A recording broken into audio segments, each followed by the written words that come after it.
What's up? What's up? Welcome to another episode of Truth to the People. Just a conversation that we trying to make sure that we tell people what's going on in this city, in this state, and so we will be talking about a variety of issues, and then we're looking to see if we get Kim Ellison, the board chair of Minneapolis Public Schools, on here to give us an update on what's going on with that negotiation. You know, the teachers in Minneapolis are on strike.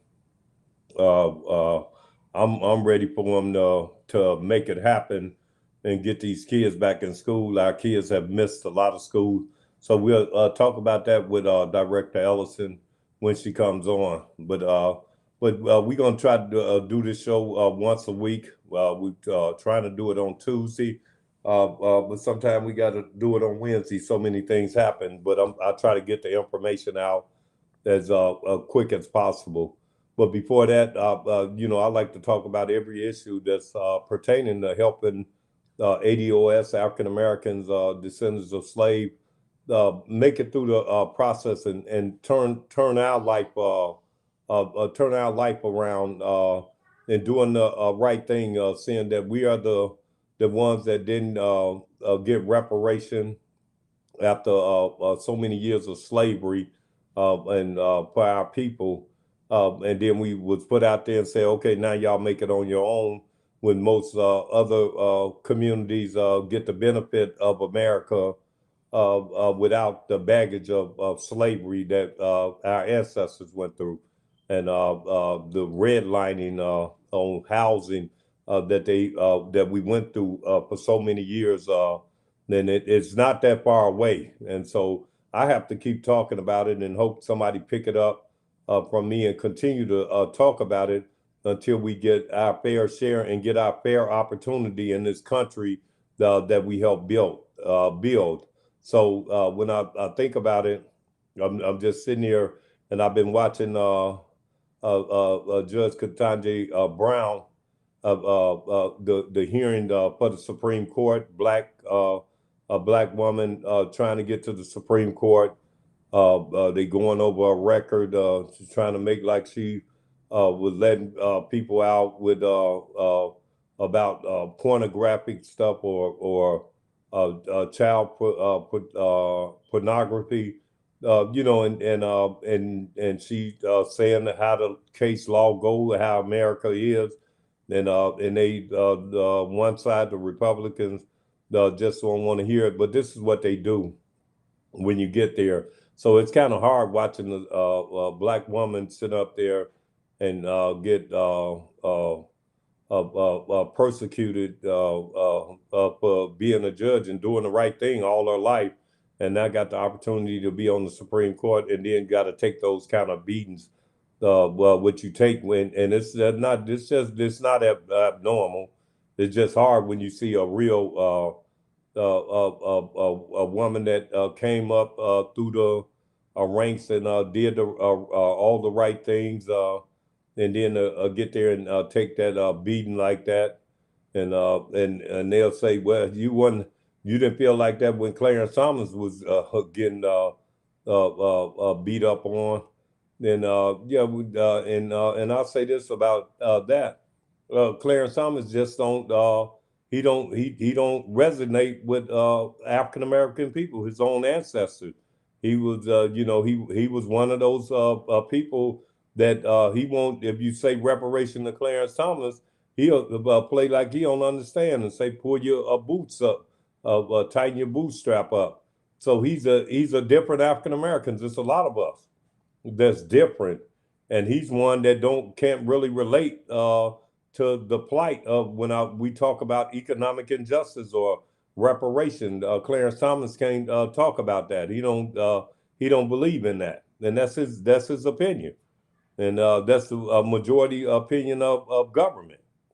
He not only took that the House Negro tag, he took it and ran with it. He just took it and ran with it. And then he was so upset at African Americans because we were like, oh no, not Clarence Thomas, and we called him. That's what we do.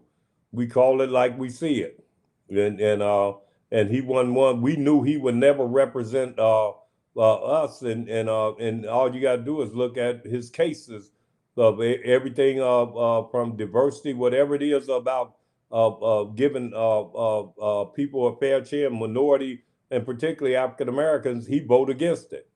So we were right. We most of the time always right when in our thinking. And I'd say that when you think about Joe Biden wouldn't have been president without African Americans saying no to Bernie Sanders and that crazy cuckoo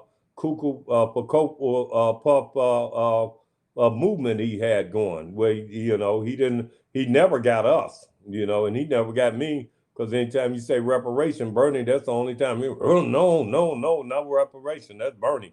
That's Bernie Sanders, and he got a lot of people to get behind him, like then Congressman Ellison and now Congressman Omar. They believe in that what Bernie was talking about, and what Bernie was talking about is tearing everything up.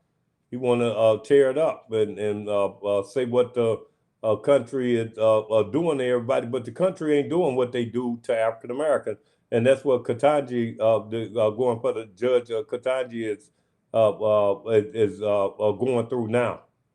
That's she's going through now. She found out even with her white husband, you still a black woman, and that's what you found out. It doesn't matter what African Americans do, they're gonna go back and make you to the system makes you that famous word, the N word. That's how she's being treated after she put her whole life into this, and that's how she's being treated. That's how we're being treated as a people right now. So when I look at that, I'm kind of disappointed that she got to take that beating. And I'm a brother with five sisters and a mom that and believe women, no matter what color you, but particularly black women, are the strongest people in a world. I mean, the burden that they have to carry of taking care of our kids and still have to work and figure out how we gonna eat. Like my mom did as a single mom. I know what black women do. So when I'm watching these politics and watching what they are doing to her, at the end, she'll be on the Supreme Court. At the end, she'll be on the Supreme Court. But what they are doing now is unreal. And so that's why this it's a good day, but it's still sad that she's taking that beating. Now, so and I'm saying, but she's taking a beating for the right cause. Like, we're fighting for the right cause. We're fighting. We're still fighting. I'm here in Minneapolis, Minnesota. This is where George Floyd was killed. You can't hardly hear George's name no more in the disrespect of the square of George Floyd Square. When one of the neighbors said over 200 shots rung out at George Floyd Square. That's a lot of shots fired in the square, and and it's supposed to be about respect. It's supposed to be about respect. A body down there. It was a body down there in the Speedway lot. It was there too. So it's so many things that we have to get accomplished, and that we got to work on and work together on. You know, so that's what we're trying to do. And I see Director Ellison is fixing her camera and getting ready to Can't figure this out. Sorry. yeah, he's trying to figure it out. And first, now the last time that School Board Chair Ellison was on with us last time, we didn't have the camera right, so that means we upgrading. We're getting better, and I just so we're gonna get right into the school and what's happening at the school, and we'll talk to Director Ellison, the school board chair, about what's going on, and then what we can do, what we can and speak to the parents, and I'm just so happy to have her here today to talk to us here in Minnesota, here in Minneapolis, and wherever you're watching at. So now I say welcome, School Board Chair Kim Ellison. Welcome, Kim. Thanks for having me on today. It's been a busy week, couple of weeks, almost 3 weeks now. Our students have not been in school, and the board is committed to making sure we get a settlement here, get our students back in school. So well, Kim, it's a lot going on. It's a lot of striking going on, and it's different factions. As we'll let Kim get her camera the way she wanted. Yes, I don't know how to do this. I don't have anything to put this on. Anyways, here. Yeah, that's okay. Take your time. All right. You know, I think now you got it going now. Yeah. So, Chair Ellison, first, let's say, like you said, it's been going on 3 weeks, but it's different parts of this strikes going on with the ESPs, the people that serve the food at the school. It's a lot. It's a lot of parts in there. Can you tell what you all negotiating? Who are you negotiating with right now? we have 15 bargaining units total. We recently were in negotiation with our bus drivers. They took a strike vote, and then we settled that contract before it went to strike. SEIU, who are our food service employees, took a strike vote, but we settled that contract before they went to strike.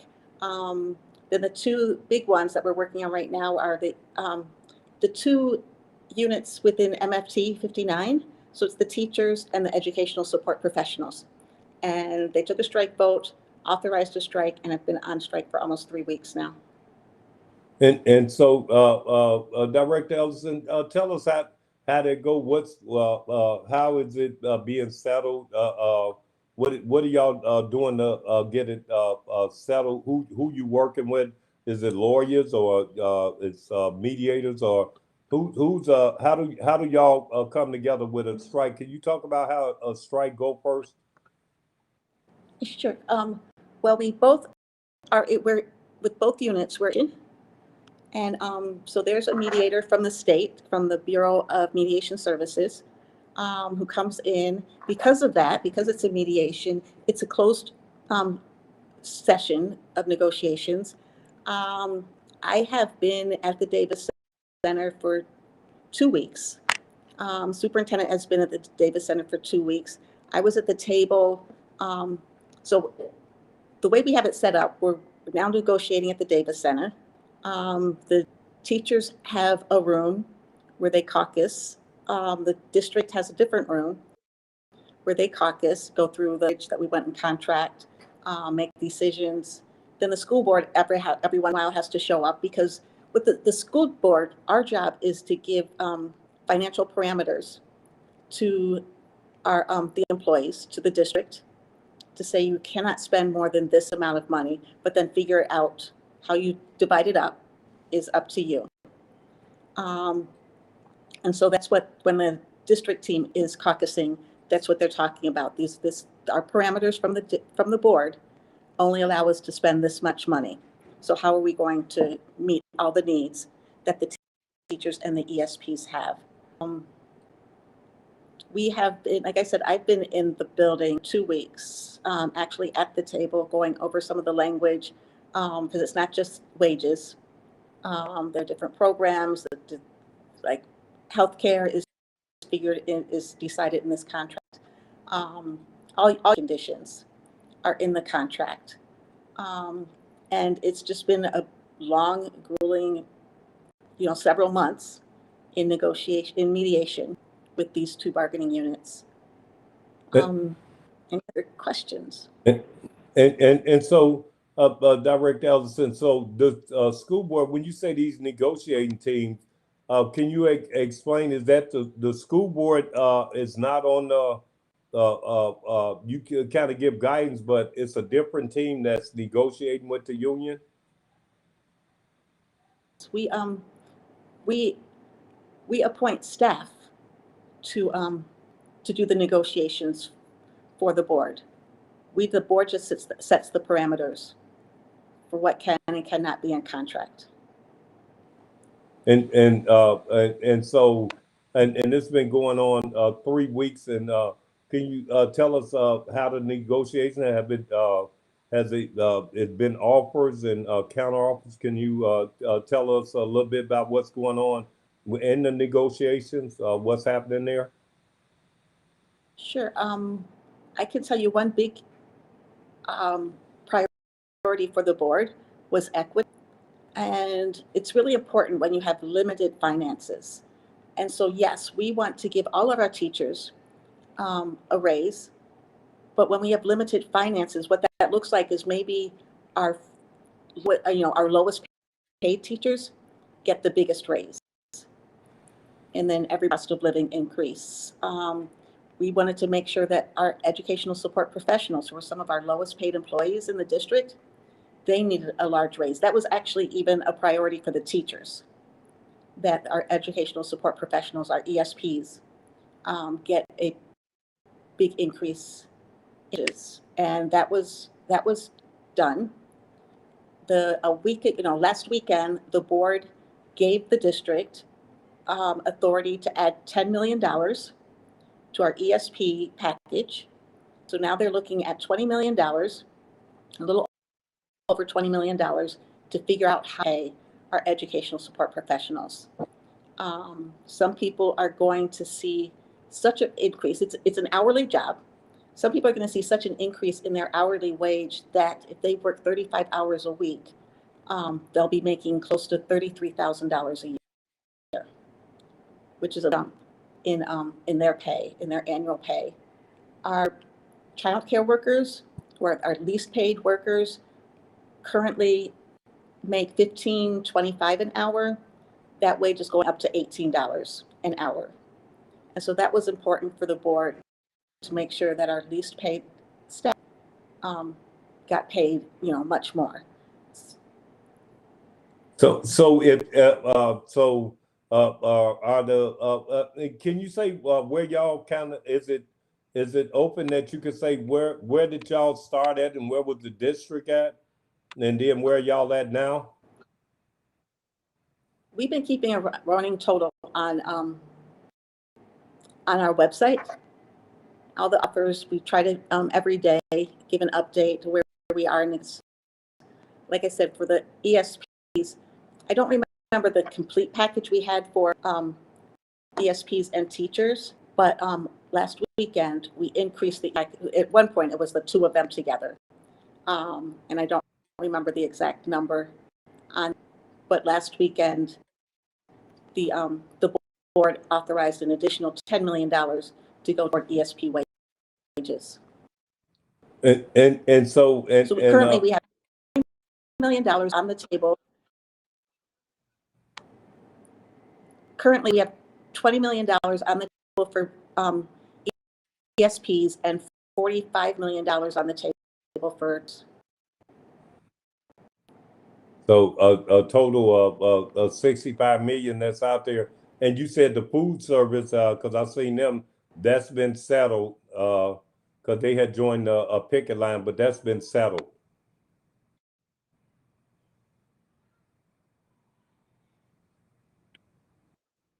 I don't know. We had staff authorization.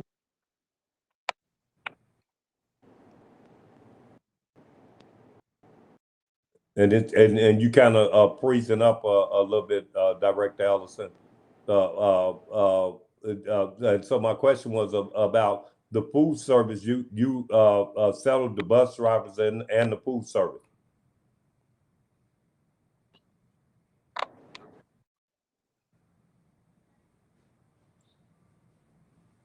We just having difficulty.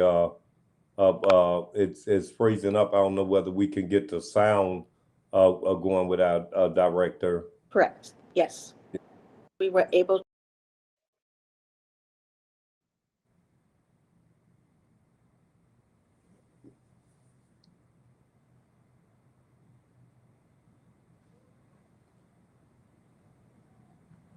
Jeff, it's really freezing up, Director Ellison.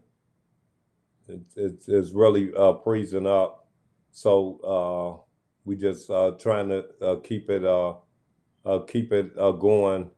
Can you can you hear it, Kim? Because it's freezing up. It's freezing up. Jeff, and so as they trying to get that together, you can see where Director Ellison is saying they are making some progress. They put 10 extra million on the table for ESPs. They also did the food service union SEIU. They settled that, and they settled the contract with the buses. And they also put $45 million on the table for teachers. That's 65 million. And I hope we get the director back to see what does that mean. What does that mean for the school year? At 45 million, what is it that the teachers? That's the question I would have asked. What is it that the teachers asking for? What's the teacher asking for? If they have 45 million, how far are we apart from getting these kids back in school? And those are things we gotta find out. And as we do, and like I said, we running through some things that have technical. Might have some technical problem there, but we must keep it going. And so because education is crucial, and it's crucial what happens to our what's going to happen to our kids. I'm concerned because I'm concerned after the COVID. They've been in and out of school, been online in school, and they having major problems, and it's going to cause a lot of problems on up in the future with these kids as they try to get through school now. It's going to cause major problems. So I'm really fighting to see if we can get these kids back in school, and how can we make everybody happy, the teachers, everyone happy. But I would like the kids to be happy, because the kids are not happy about being out of school. I'm talking to them. They're not happy about what they are going through. But they in Minneapolis, this is what we got to do. We got to continue to do that. So until we get Director Ellison back, because I can flip in a note to talk about come back to education. But these are fights we in, and we don't get our kids educated, we're gonna have trouble in the future, and that's what concerns me. That's why I continue to work on issues of in public safety, and working with the young people, and when I call them young, I say when they 30 and down, working with the younger people, 35.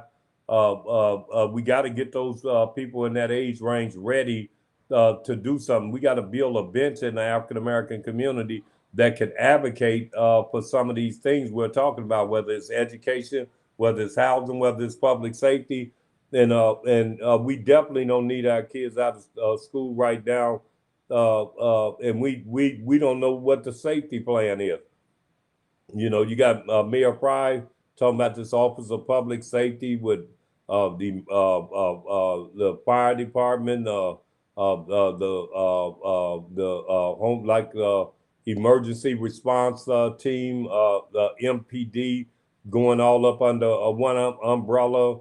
The Office of Violence of Jokes, they say prevention, but it's the Office of Violence of Joke, not the people that's in it, but it's the ones that's running. It's a failed program that's going to continue to get us killed in the African American community because it's no structure there of what they can do. So we got to continue to fight that while we're fighting through this. Now we fight through COVID. We fought through George Floyd. Now we fighting. Our kids are out of school and they make a lot of decisions about African American people that we don't agree with. But not a lot of people say something. Some people just like the prestige of saying, I know somebody, and then they don't say nothing. So we got a lot of people that say they fighting for you, but they're not really fighting for you because they ain't came up with no solution. If they come up with some solutions, we'll be saying it right here. I'm big on. I don't care who you are. I'm going to tell what's happening and what you doing. And I would love to hear some good news about what we doing to help each other in public safety, right? In public safety, I know what we're doing. We say it every day, every time we get a chance, whether we're here, being live, or wherever we are being. We talk about it, and we got to fight all those things. And I think I got Director Ellison back. Even if we got the voice, can you hear Director Ellison? I can hear you. Yes. It might be better with my camera off. Okay, then that yeah. Well, as long as we can keep talking, I was just saying I'll be while you was fixing that problem, Chair Ellison. I was saying that we got it settled with the food. We got it settled with the bus drivers. Now we are looking at what's happening with the ESPs. You put 10 million on the more on the table to bring them up to about 33,000 a year. And then you talked about 45 million that you put up for the teachers. Can we say how far apart is that? What are the teachers looking for? Or can you say that?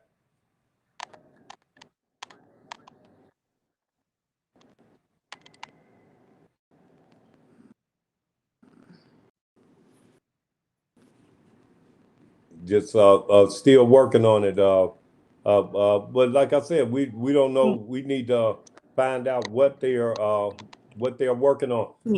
Director Ellison, can you hear it now? Can we get it going?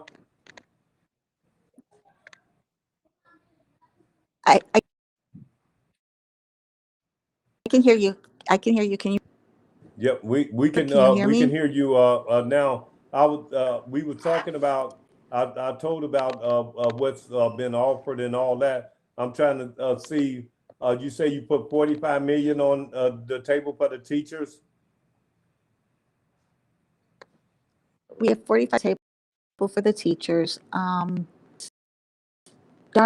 Started the teachers' first request 20% increase the first year, percent increase.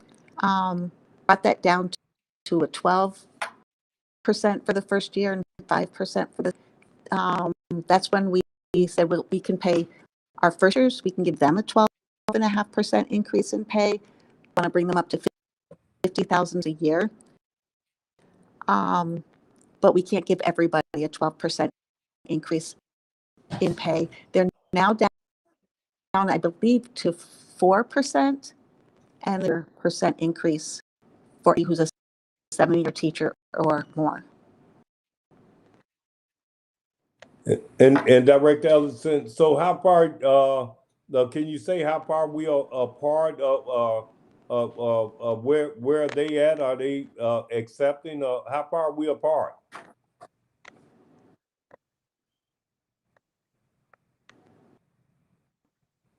We're still significant. What they're asking for is beyond our parameters that the board has given to staff. So looking at some protection language in that fortress of color and some.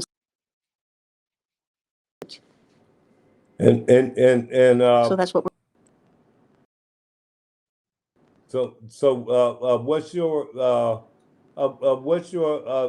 take? Will we what happens with these days? We're starting to miss days, and you got a certain amount that you got to do by state law.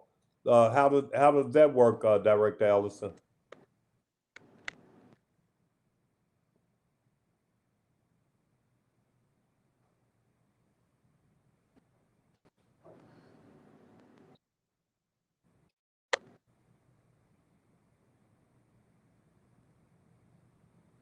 Well, we're trying to give as much as we can out, Director Ellison. I know she's on site at school, uh, uh, but but if we can, that's the question we want to know.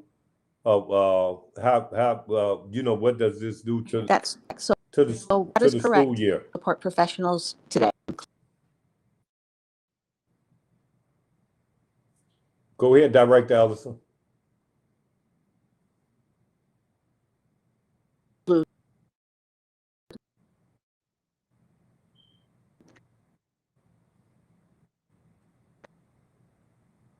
Yes, I think we just have to try to get direct. We got a little bit out of that, and then we'll try to get Director Ellison back on again.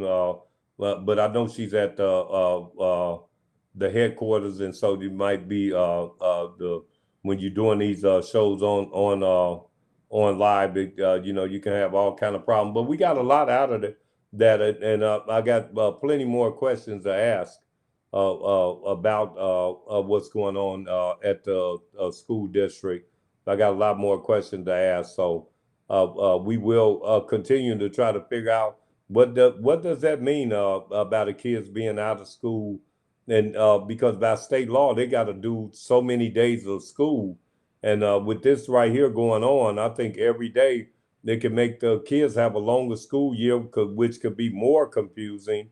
They could be more confusing than that. So we gonna get Director Ellison back. We tried the best we could with this technology to see what it is, but at least we know something that's moved. They've offered the ESPs put 10 more million on the table, which has brought them up to 20 million that they are giving to the ESPs, and which would take some of them that you know, dealing with some of the most difficult kids. That's what ESPs most of the time do. They working with the special need kids and things like that. So it's about educating and knowing what that means.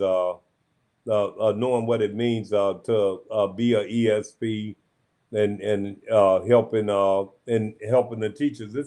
It's a big deal, but it would be interesting. What's going to happen with the rest of the school year, and we still trying to work with Director Ellison, and we're gonna do a live show with her. Hopefully, she can come on KMOJ, and we can and we can get real answers if it don't settle by then. I don't know if Director Ellison is trying to get back. Can you hear now, Director Ellison? Yep, I just think we having too many technical difficulties, but I'm trying to let community know what's happening with the school, and we got a little bit, but like she said, it's still significant how far apart they are. It's still significant. It's a big deal of what's going on there. Because every day, these kids, I'm telling you, this is no joke. And you got to be around kids or and know these kids are out of school to really feel it. You know, if you're living in St. Paul or Maplewood or Minnetonka or Edina, you're not going through what we're going in Minneapolis. And that's why I was so upset when, and I'm a big teacher advocate, a big union supporter, but really looking at the union, like, what are they doing? Because the union, MFT, was one of the ones that was saying abolish the police, get the SROs out the schools and things like that. And those people don't, when you're looking at that, they don't care about what's happening to us, to our kids, and they don't listen when we tell them, no, don't do that. They don't listen at all. So now we in a situation here where we really don't have a voice. We don't really have a voice. This is and I'm really concerned about like the lead over there at the MFT, Sean. Sean is the president of the ESPs, and he using the union to start movements like saying we didn't want police.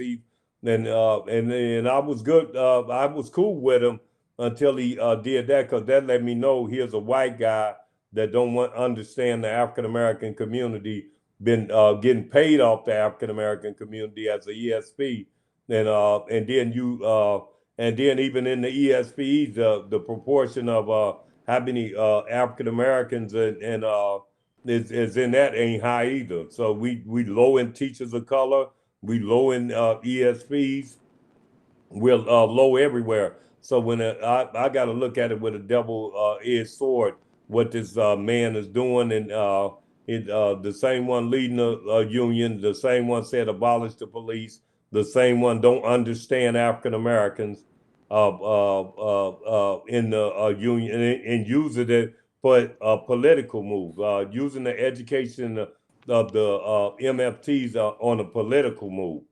This is he uses it politically, and then he don't, and then you can always get some African American to run out there and blow the bullhorn and play like they know, and they just because they making not making a living wage, which I understand them, but I don't think they understand the politics of what they are doing, and they being used. They're being used to carry out an agenda that ain't ours.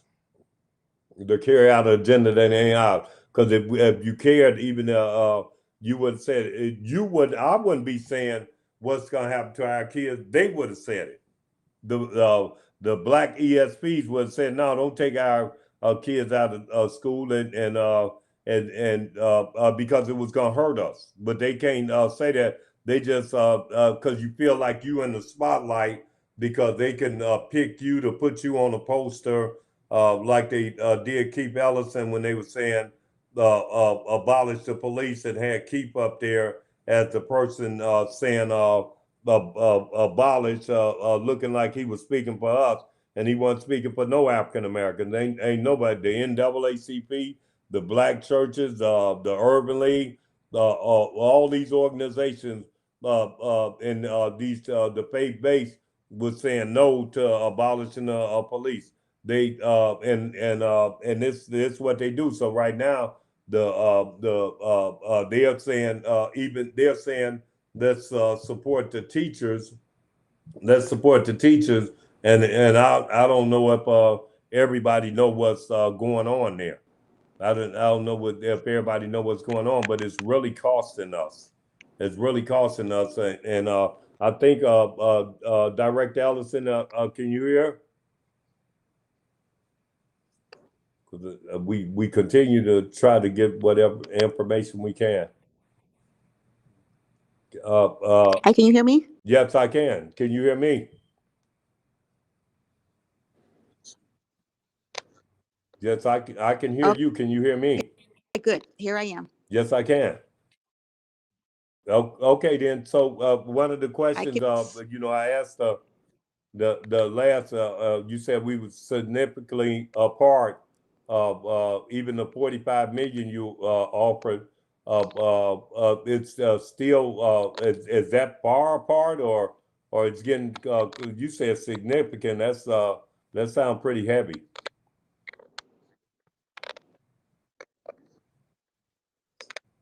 Go ahead, Director Allison.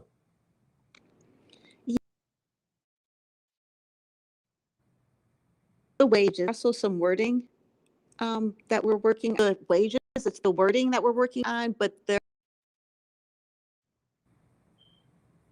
they are above our the parameter to staff, significantly beyond that we get staff, and then we're talking about something on.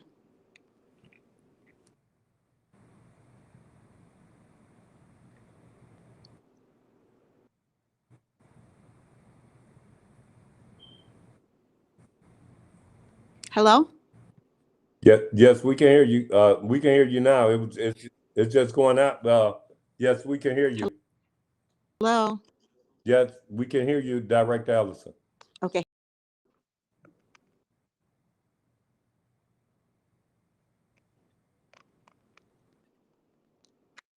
I've been trying to do this on my phone because I don't have my computer.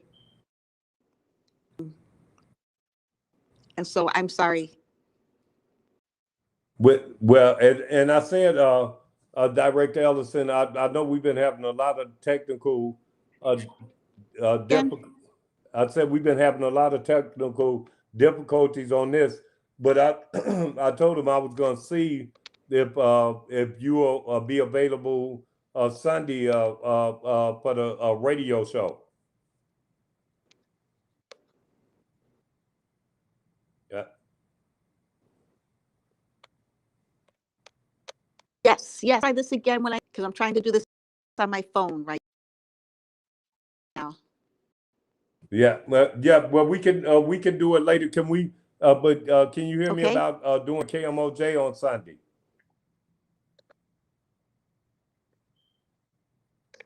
Okay, that's good. I can do that.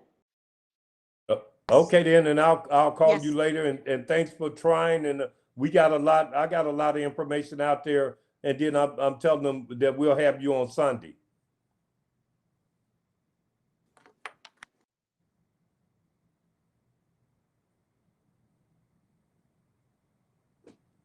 So we will have Director Ellison on Sunday. We'll bring her back because she's trying to do it from her phone. But she was trying to give us some information. We tried real hard. That's what we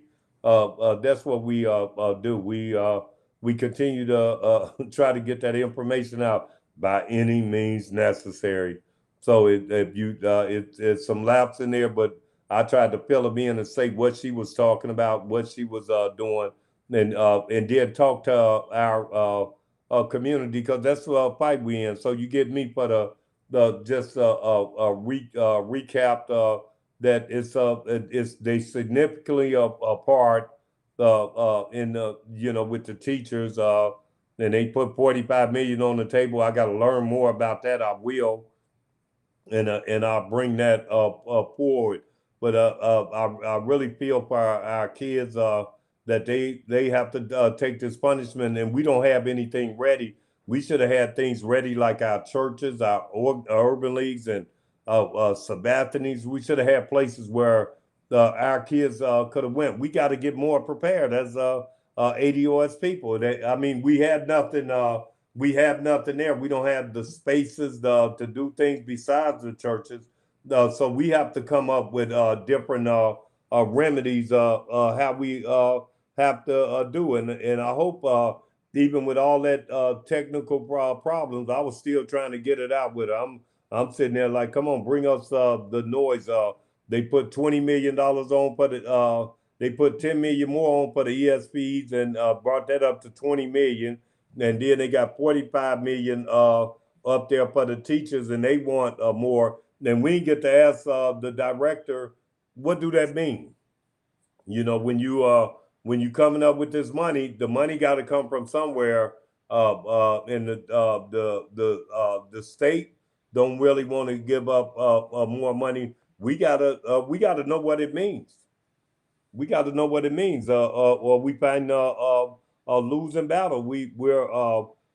These battles are hard. They're tough, and we fight them. So that's why I talked about earlier. Hey, if we don't get this education thing right, hey, we're gonna be in trouble with public safety. We're gonna be in trouble with public safety because if you don't get educated, guess what? That's where things turn sour for a lot of people. That a lot of people. That's where crime goes up, and then no future. These young people don't have a future, and that's what we got to fight for. We got to fight for them. They losing their education. They out. It's gun battles going on in broad daylight where they holding extended clip pistols, shooting at people. This was happening in our community. And you got to keep going. We got to keep trucking, as I'm doing on this show today. That was we had a rough time trying to get the information out of Director Ellison, but she tried to give it to us through our phone. So she did try to do it, but and so we have to keep battling because no education leads to crime and violence, and they know it. They know it. That's why I'm saying Sean over at the ESP, now he's trying to get into Education Minnesota. He worrying about his what he can do. We have to take over our education. I'm talking about African Americans. We can't let Sean. We can't let and this is nothing against nobody, but you can't let people like Sean and them at ESPs be in control of our kids' destiny. Because these the same ones said that we didn't want the police. The same ones said we didn't want the police. We cannot have that. We cannot have that happen. We cannot have that happen. We're not going to let that happen. We're not going to let that happen. Because they showed when they said abolish the police, they didn't care nothing about us. And when we told them, they went and ran and got Attorney General Ellison and Ilhan Omar to put the dark to put the color people, because them people are color, they not it wasn't African American. The African Americans said no. We said no. Now we had to go through that. We went through COVID, went through George Floyd, and now here we in a teacher strike that we don't. And now we don't want to fight against the teachers. We don't want to fight against the teachers. We want the teachers to get paid, but we want our kids educated. They don't have no say into what's happening to them right now. They don't say nothing, and we already felon. Minneapolis is a felon. They already felon. We not doing well here. We not doing well. So when I'm sitting here fighting and that's why nobody can say nothing. Yep, I tried to have Director Ellison on. She was on her phone so we could get the information. It didn't work out, but she said enough that I know that they far apart. The teachers, they got $45 million on the table, and teachers want more. I don't know what that board is they want for they and I don't know what the ESP, they got 20 million on the table. I don't know what that means. I don't know what that means. What do that mean? But I know them ESPs, they doing a difficult job because they trying to do our job. They trying to do our job. They, no, we got to get involved. Parents got to get involved, or look what's happening to our kids. And they're getting younger and younger, 10, 11, 12, carjackers. When they 10, 11, 12, and this is what's happening. And that's about public safety. That's why we're working on things. I keep telling our this city, and we fighting against government all the time. And then the mayor does office of talking about a thing of public safety. That's what everybody ran. Hey, let's fix this police department. And then the other side was saying, don't vote yes, let's open the Department of Public Safety. And now if you look at it, I still don't know what he's doing. I don't know what he's doing, but I'm too busy trying to figure out how we gonna save each other's life. How we gonna save your kid life, my kid? How we gonna save our people life, our family life? While we got to go through something that we went through a fight to say we want to be a law enforcement. Chief Arredondo was the leader of that, and then he left. And as usual, well, we got to fend for ourselves. We got to fight for ourselves. And that's what we're doing. We got to fight for ourselves. We got to fight. This is real. When I talk about the mediation team, chaired by Pastor Ian Bethel, with members like Mark Anderson, Zach Montoya, that were there, seen this stuff 15 years ago. They seen it. So you can't trick them no more. You can't trick none of us no more. We know what it is. I know as an 80-year-old person, an African-American descendant of slave, we gotta build this relationship with law enforcement one way or the other. I don't care, Office of Public Safety, that don't mean shit compared to what we going through. No, and that's them that got something called the Office of Violence Prevention, that everything they do, the GBI, it failed. This interrupter thing that they said they can't work with law enforcement, it's not gonna work. It's not because of the people that's trying to do work. It's what they telling them down at the city. It don't work like that. It just doesn't work like that. And then what happened, the Office of Violence Prevention was led by former council member Philippe Cunningham, and then his was abolish and dismantle the police. That's all he wanted. That's what he ran on. He ran on destroying the police department, he created the Office of Violence Prevention 4 years ago, and it's still, this is where we at. And they now they got a process where they just doling out money and playing like it, but they using our people, they using black people to play like, here y'all go. Long as you get this money, you ain't got to just do what I say. That's what Sasha Cotton of the Office of Violence Prevention is doing, using them, paying them while our people are dying. And then we've been starving so long, we just saying, okay, give me $500,000 out, be quiet too. Well, I'm wondering, no, we got to have more than that. We got to have more than that. You can't just use us, and then people get in those positions and then they destroy us more than anything. I always talk about, they had a trauma thing with recast of Joy March Stevens. You don't even hear her name no more. After she spent all the money for trauma on nothing, on people's salaries that didn't help get out there and produce nothing on the ground talking about trauma. And then the Office of Violence Prevention now giving millions of dollars away and with no results, said, we'll tell you later. That's because you talk about us. That's because you talking about us. Only in the African-American community you can do that. You can find a few that's gonna say, oh, hey, just give me the money, and then but we ain't got, and then tell them you ain't got to work with law enforcement, and what we gonna do here? What we gonna do here? So really, the criminals are running the asylum out there. The criminals ain't got nothing to worry about because the door is open. The door is open, and now our schools the kids are out of school. Now we don't know. We just got to be ready as African American people. They gonna keep doing it till we take our power. We got to take it. It don't make no difference if you elected. And when the people that burnt up the city wasn't elected, those were people came from all over, and a lot of them came from right here in Minneapolis. And they had an agenda. Their agenda was destroy and create anarchy. And it all started with Bernie when he ran the first time against Hillary.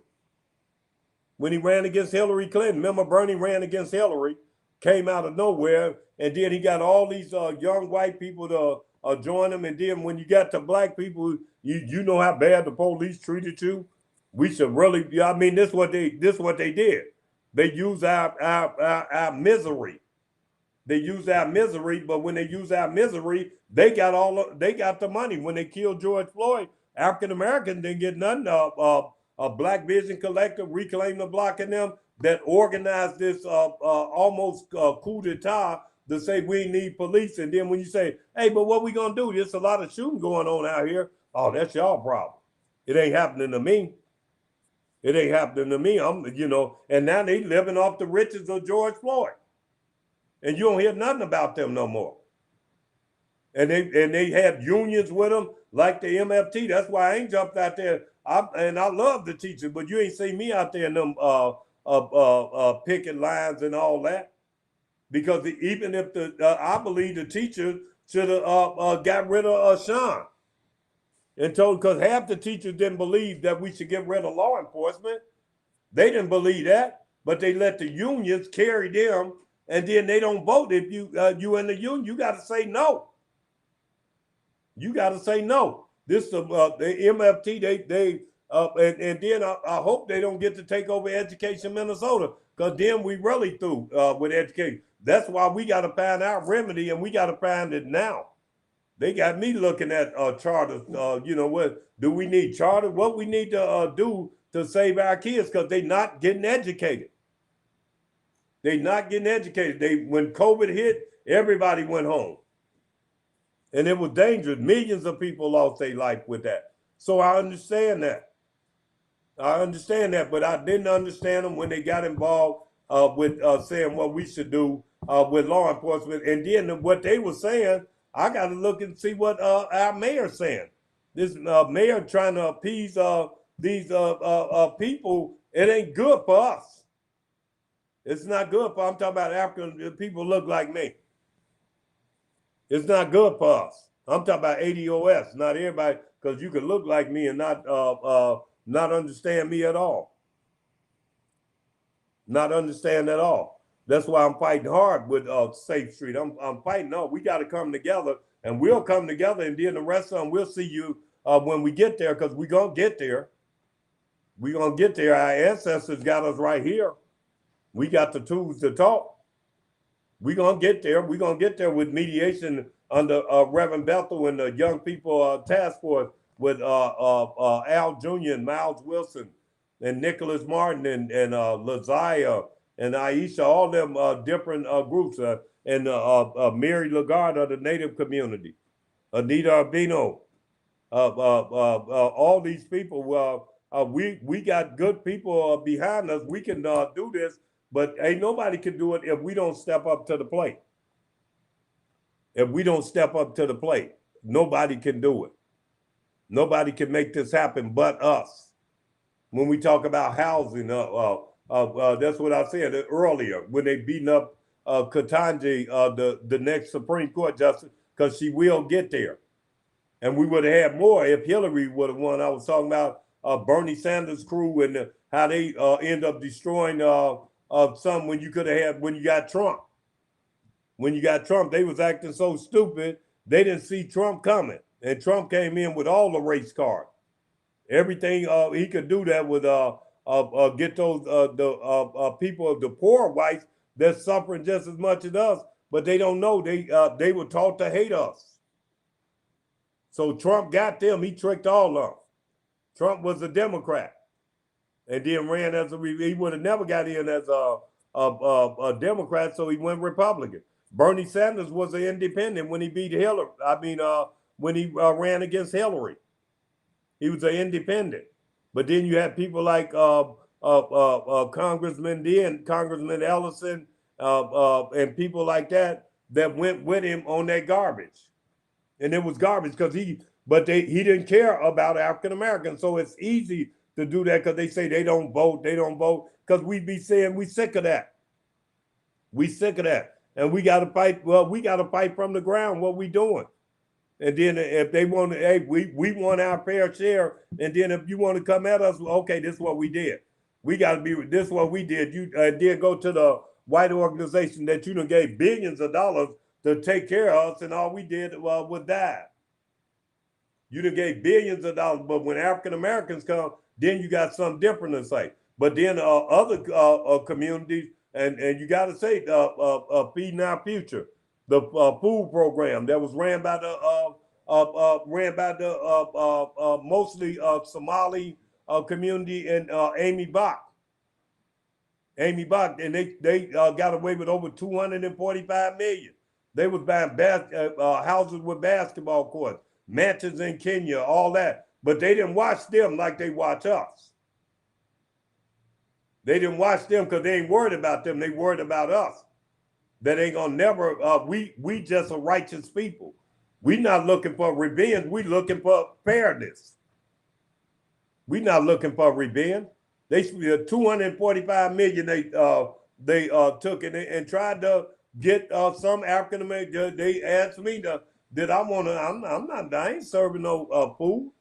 Why you gonna do that? And took the money from kids that's hungry. This is what Amy Bach, the white lady, figured out a plan, but she didn't let many African Americans in there because we would have been saying, "Hey, wait a minute, what's that about?" We would have said it. We wouldn't have took it. We wouldn't have took it, even though it could have helped our community. We wouldn't have took it. No, because we know what we know. They coming at us like they did Bill Davis. So it's different. It's different what they'll do to us. So and when I think about Amy Bach on there trying to have an excuse after they took all this money, her husband had money, other people. They took millions, and the kids are still hungry. To all y'all that took all that those funds, but they play like they ain't got money when we need something to help us deal with the violence in our community. So we got to do the grassroots way, the way we doing it. We got to do it the way we doing it. And we got to do it. And we have a show, and we got the school board chair, and it just didn't work out. But I tried. I tried to let you know what was going on, and she said some things about education, where they at. So they significantly apart. The ESP 20 million on the table there, 45 on for the teachers. What is it they want? So at least we got something to go on. That's what we got out the school board director. That's what we got out of her. So if all that other stuff wipe that out, and maybe we'll clean it up some kind of way. Maybe Anthony, who's producing the show, Anthony McMorris, right? Let me give him this shout out. Producer, so he know how to edit and just edit what she said, and we'll get the show make it even better and cleaner, and then play it again next week because we'll have the director on KMOJ on Sunday. That's what I do every Sunday at 1 to 2 with Lisa Clemens and the Mother's Love Initiative.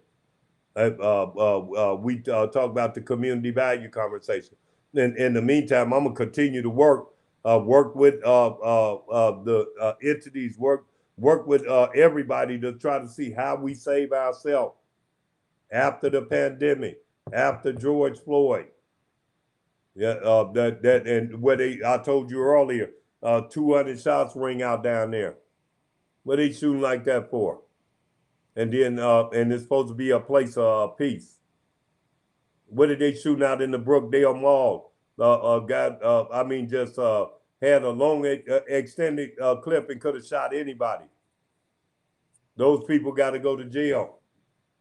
They got to go to jail. You can't. That's why you can't work without law enforcement. They know that. I'm not no a person that just saying this on the rah-rah thing. I know what's right. Using common sense. Using common sense. That's what I do. I use common sense. You don't need no doctorate, bachelor's. You don't need nothing but common sense to figure out where we at. And a lot of people don't have time to talk about, look, man, I got my own problem. Well, my problem is your problem. Your problem is mine. Your kid's problem is we got to get back there. Well, we respecting grandma and grandpa mother, father, uncle, auntie. It used to be a respect to saying that's my auntie. It's still with me. I still can say right now I've never cursed in front of my aunties. I'm proud of that. I'm proud of not doing that. That's who I am. That's who I am. I'm proud of that. And I'm proud to be fighting with the mediation team, the UCMT, and the Young People Task Force. I'm proud of working with Minnesota Safe Street. I'm proud of working about housing, trying to create pathways for us to create wealth in housing, even through the land trust model, the African American Community Land Trust, working with the churches and the Urban League. I'm proud to be doing that. Some people saying, well, that's like land, that's sharecropping. They own no, well, we rent. We rent, we 50, 60 percentage points behind everybody in housing, in business. In business, they not trying to, you should see some of the nastiest business they got, and they let the people stay open. If that was African American, they'll be in there. The Department of Health will be in there saying, close this place down. You can go through Minneapolis and see all the nasty restaurants in some of these communities are, and they let them do it. You can see it even in our community with these corner stores sitting there, and we keep running to them, buying the chicken. Me too, my fault. We all buying Italian beef. They know just what to sit in this community and get rich off. And then one of them told me, yeah, I got a car lot downtown. He done so much chicken, he got a car lot. He got a car lot. And that's what they do, feed off our misery. We get the misery, they get the money. And then tell us every time we say, we don't need money to do this. Yeah, you do. Yeah, you do. The one that said we don't need it is the one that's already getting it. That's already getting it. No, we gotta take care of each other. We gotta make these things happen. We gotta be a part of the change that we want. We gotta do that. And then if it's some of us in the front, whether you're shooting at us, whether you're carjacking, you gotta go to jail. The ones that's getting it and not producing the work that they should produce, you're a target. You're a target. If you in a city hall and you playing like you represent us, like the Office of Violence Prevention and Sasha Cotton. No, this ain't no joke to me. But because everybody done went to it and said, hey, let's get together and do this, and they still and then what they do is go pick who they gonna deal with, and then the ones they pick go to the rollover. Go to the rollover because they sure ain't out there doing work. You ain't. I don't know what you're doing, but for the money you getting from the city, you might be getting some money from somewhere else, and might be doing something. But we need to know what everybody doing. We need to know it, and we gonna know it. You gonna know it. The people gonna know it. That's the only way we gonna win after George Floyd. Al Sharpton and Crump, being Crump, came in. They getting suitcases. They can't even carry all the money out of here. They can't carry the suitcase too heavy. And then they ain't came back. They don't care nothing about us dying. They come back when they could go to the funeral and stage the circus show at over at Bishop Howell, my good friend Pastor Bishop Howell. Every time Al and them come here, they want that big camera on so they can put it on the National Action Network and then run the game that way. The last funeral, they didn't. The station didn't hardly play it because it was a pimp game. It was a pimp game coming out of New York with the way they did us and left none of those resources. Came up here and did everybody up here. As soon as somebody happened, especially a police involved shooting, they get on the phone and who calling Al and them? People that ain't that wasn't here. That wasn't here. They the ones that want to be sitting in the front seat because the media is gonna come when the police kill somebody. When we dying like that, ain't nobody coming. It's gonna be the Brothers Love and the Save of Me, the ones that they don't want to deal with, that can really deal with our people. They can that can deal with our people. They don't want to deal with them that can deal with our people. This is who these people are, and it's a game. And I'm saying, and I'm just keeping my patience with this with our mayor, because when he ran for election, he was out there. Don't get it twisted. We know what's going on, and we won't be played. We won't be played now. Office of Public Safety. What does that mean? Who's gonna run that? Who's gonna run that? At some point, the people that got the mayor there, that made him a strong mayor, he gonna have to listen at some point and said, "Hey, I better do this the right way and quit, because you can't divide us. I don't care what they doing. I don't care what you are doing with the Office of Violence Prevention, because it's a joke, and you know it's a joke. And the more that people see it, until you change it, they gonna know that's a joke. And you gotta change it the way we said it. How's it gonna help our community with the violence? Quit saying you're interrupting, because you're not. Because it's a joke. You can have 20 people walking around, but if they ain't got a plan, what they gonna do when they get there? If they don't get them off the street, or go where there's violence at. And when you go where that violence at, what you gonna need? You're gonna need law enforcement, because you don't want to be over there. What you gonna do? You gonna go over there and shoot your own people? You gonna go over there and arrest your own people? What are you gonna do when it's that bad? When a man is beating up a woman, or a woman beating up a man, whatever it is, what are you gonna do? Because you could lose your life in that little spit trying to break it up. It's just not real what's going on with us. It's not real what's going on, and that's what that's what the fight is about. The fight is about telling the truth to the people, and that's why we're doing this right here.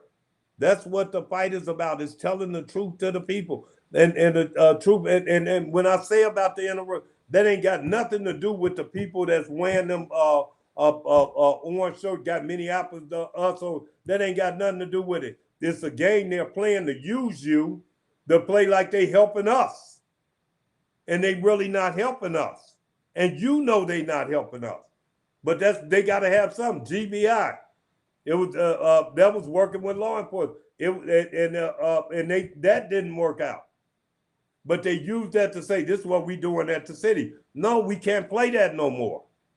And we got to tell the governor that. We got to tell the county that. We got to tell the city, no, we're not playing that no more. We got to tell the philanthropic community, no, we're not playing that no more. We want to live. We want our babies to live. We want somebody to talk about. That's why in Minneapolis, that's why they got us hijacked. Most of the people come over here, live in St. Paul, live somewhere else. They don't live here. They come over because they want to be in a rally, want to be on TV. All them people come over here to Minneapolis. They ain't got no kids in the school. They ain't nothing. But they can land here and be a drifter. That's why that's why I'm still talking. Nobody can say nothing to me, because I know better. I know better. I know even our mayor. I know our mayor ain't been here 20 years. He ain't lived here 20 years. You can run in and then be the mayor. You could be come from somewhere else and be a city council. It's wide open. But when you start hurting our people like you hurting us, it's getting dangerous now. That's why I'll be telling the young people I know that's born in Minneapolis, you got to take your city. You got to take your city back, and I want to help you take your city back. I want to help you take your city back. I don't want it to be where you are subservient to some people that just got here 10 years ago. Just got here and then came up here, and then the first thing they did when they did the loitering thing, took the loitering out the book, because that was discriminating against people. Shit, that was the worst thing they did. Because then they told you can stand anywhere and do what you want, drink, smoke, and disrespect any business you want. It's got to be some give and take in that. It's got to be some give and take in that. Owners scared to say anything because they might somebody might bust their window. Those are things going on in our city, in this state, and believe me, they not waiting over at the state. They getting the police while they getting ready. They getting the police ready. They're getting the police ready. They already got more state patrols out there. The governor doing all that before the election. Because they got to recapture what they lost, and they lost hundreds of millions, and they lost it because of George Floyd getting killed like he was an animal. That's why they lost it. They lost every. If the girl don't have the camera and got them choking George Floyd life out of him, we wouldn't be here now. And then as soon as they did it, then all the anarchists jumped on and said, "There we go, we got one." They had no respect for ADOS people. When I say that, I'm talking about every community. Ain't no community got the respect. Whether you're East African, whether you're Latino, whether you West African, whether you're white, they don't have the respect for the ADOS community. You notice I ain't say the native because we get treated the same way. And that's when I'm talking about in mediation. When I'm talking about it, I'm talking about what's for real. I'm talking about what's for real. We're sitting here right now. We got the highest population of kids in Minneapolis public schools, and our kids are at home. Some parents ain't got daycare. They ain't got nothing, and they just letting the kids sit at home. They just sitting there, and they missing it. Their life is on the line right now while we talking. Their life is on the line while we talking right now, and I know it, and that's why I keep fighting. That's why I ain't gonna let go. I'm never gonna let go. As long as God give me the breath to speak and speak the truth to the people, that's what I'm gonna do. That's what I'm gonna do. I will do that, and I will continue to fight for our safety because, but we can't get safety if we ain't got education. So education is important right now, and that's why people like Sean, the white guy, who thinks this is a joke. He thinks it's a joke. What we are going through and not listening to us, and then get black. Hey, come on, let's do this. No, you got to listen to us. We're the one in trouble, and we're gonna be in more trouble as this thing goes on. I'm telling you, just mark the words. You're gonna see it. I said it a couple of years ago. I've been telling them what was gonna happen, and one time I said we're gonna have 50 murders. We had and we had 80 or 90. That's what happened because I knew it was gonna happen. When they said abolish the police, I know, and one that I know, I just knew what was gonna happen. It was gonna because people gonna say I can outrun the police. I'm gonna steal your car, and then the police see you. Then we gonna take off. We gonna go on a high-speed chase and kill somebody else. Yeah, that's it, and not just our community. I ain't just saying our community, but that's who I'm worried about. That's who I'm worried about. And then when the other community, when the Somali do it, when they doing it, they gonna still say it's us. Everything they look at it, they look under the lens of the African American. It don't matter if we did it or not. They gonna look. Oh yeah, people ain't doing that. They ain't separate like the people do. And we just keep on trucking on. And people walk around with their nose stuck up, and they stick like we don't need anybody. We just need ourselves. We need ourselves. And we didn't. And then that's why they don't want to work. They love to work with the immigrant community. I'm talking about these white progressive. They love to work with them because they got an agenda. They got an agenda. They want to work with them. They want to because they can't. They know they might not understand, and that's so how they play when they get caught up. When they when they get caught up in that fraud, stealing that money, then they will not speak English. Yep, I know. I wish we could say that. We can't say that, and we wouldn't say that because we really are honest people. No matter what we doing, we killing each other. We not killing white people or immigrant community. We killing each other. They got us in a position to hate each other, like we did something that we can't even look at each other. But we want to shoot somebody stepped on your shoot. Somebody might not let you in a party, and then you want to shoot the party up because you couldn't get in. But we're not hurting anybody else. We hurting ourselves, whether it's in education, whatever it is. And then they get people like Sasha Cotton that's not all the way ADOS.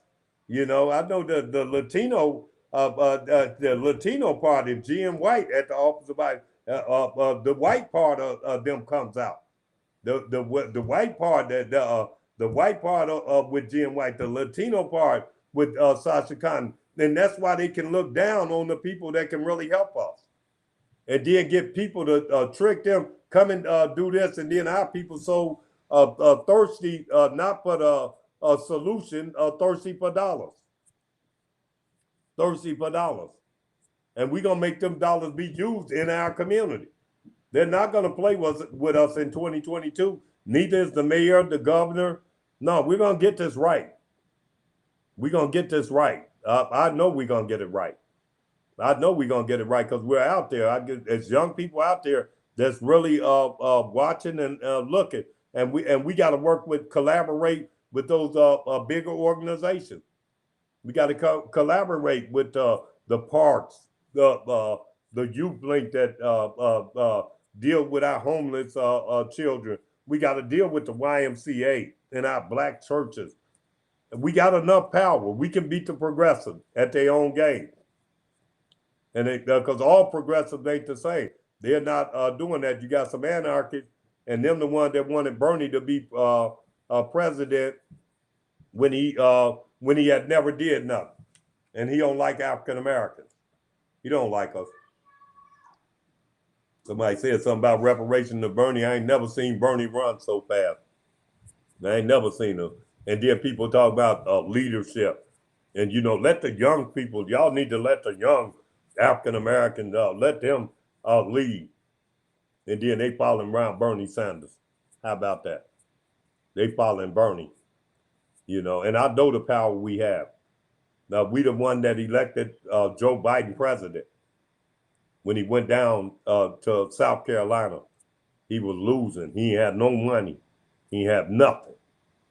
Black folks came out and drove and told Bernie, not down here, not today. And when them black folks spoke down south, where most of the slavery went down at, when they spoke, we heard them way up here, up north, through the Midwest. And we did what they did down there. Yeah, people can say what they want. Some of the young people didn't want it to happen that way, but that's all we had. And Joe still ain't talked about our reparations. Still ain't talked about it, but he need to, and we need to, and we're gonna win this war. This was me just talking. I tried to interview Director Ellison. I hope you got to this part of the show where you got by when we wasn't having technical difficulties. Like I said, you might not see it. It depends on how good Anthony McMorris Rice is. He the producer, so he the one got to take the blame when I guess I don't have to take that because my job is to talk. My job is to bring you the message, bring you information, and let you know that we're gonna win. I know we're gonna win. Our ancestors won. There's nothing for us to cry about. Ain't nothing for me to cry about. Think I'm gonna cry about what they doing to us now? Think I'm gonna cry about what they did, putting their knee on George Floyd's neck? I'm a person been whooped 5-6 times on record by MPD, Minneapolis. But I'm not stupid enough to sacrifice my people. I would never sacrifice my people because of what happened to me. I'm just fighting, and everybody should get paid. Everybody deserves to be. They spend billions of dollars saying they're gonna help us, and now they got $9 billion over at the state, when they could say, "Hey, let me put $100 million into the African American community." them and let us just right now for the next couple of years and see what we do if we don't change the life of many people. But that's what the Bush Foundation did. The Bush Foundation said, I'm going to get 50 million in the African American community. I'm going to get 50 in the Native American community. The whole African American diocese came together. All of them was together. The Urban League, Summit Academy, Hallie Q. Brown in St. Paul Leadership Council, Phyllis Wheatley, Sabathani Community Center. They all got together and said, okay, let's put something together. And the white people at the Bush Foundation said, no, y'all not the right one. They picked their own person to say they're going to help African Americans, and they'll do that same way. And once we get our footing, we'll see what they are doing. We'll see what they're doing. But I ain't forgot it. But all them organizations came together, and I was one of the happy ones. Like, wow, this is great. This is I thought it was gonna be something new. And then white folks at the Bush Foundation said, no, no, no, no, not y'all. I ain't giving y'all nothing. You know why? Because it would have empowered them. It would have empowered the Urban League, Stair Step, Sabathani, Phyllis Wheatley, all them people. It would have, that's what it would have did. And they said no. But I say, we gonna get there. Whether they let us, you can't stop us. You can't stop what God wants. And God didn't take us all this way to let our kids die. So when we talk about how much we love our kids, when Lisa put Dream Snatch up on Facebook or something, talking about another kid died, I love what she doing because Lisa of a mother's love. But because that's it, put a name to those people. Put a name to those people. So that's what I'm talking about today. I want to thank for going through this with me. I want to thank Brother Anthony McMorris Rice for continuing to try, even though we went through some rough time. Even though we went through some rough time on this show today. But I bet you I gave it whatever we didn't do earlier. I bet you I made up for now. And then that's what I'm talking about. So next time, I want to thank you for joining us on Truth to the People, and we'll play this again. Let's hope we get the school board.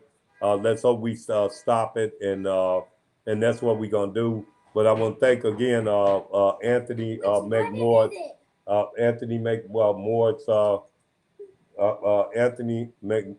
Anthony McMorris Wright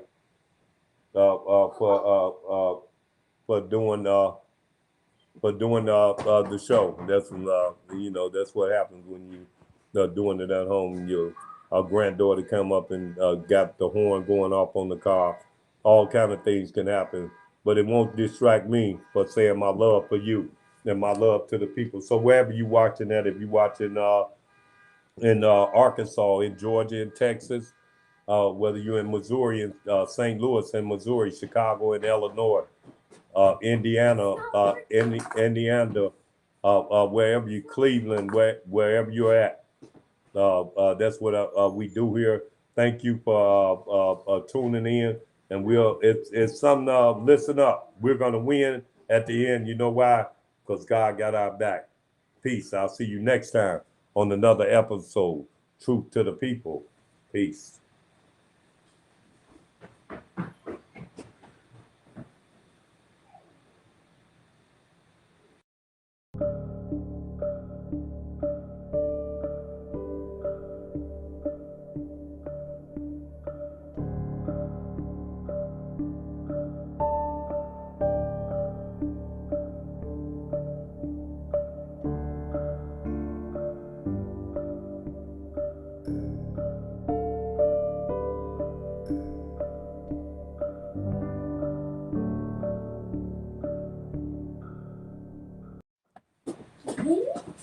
Papa, your meter's back on.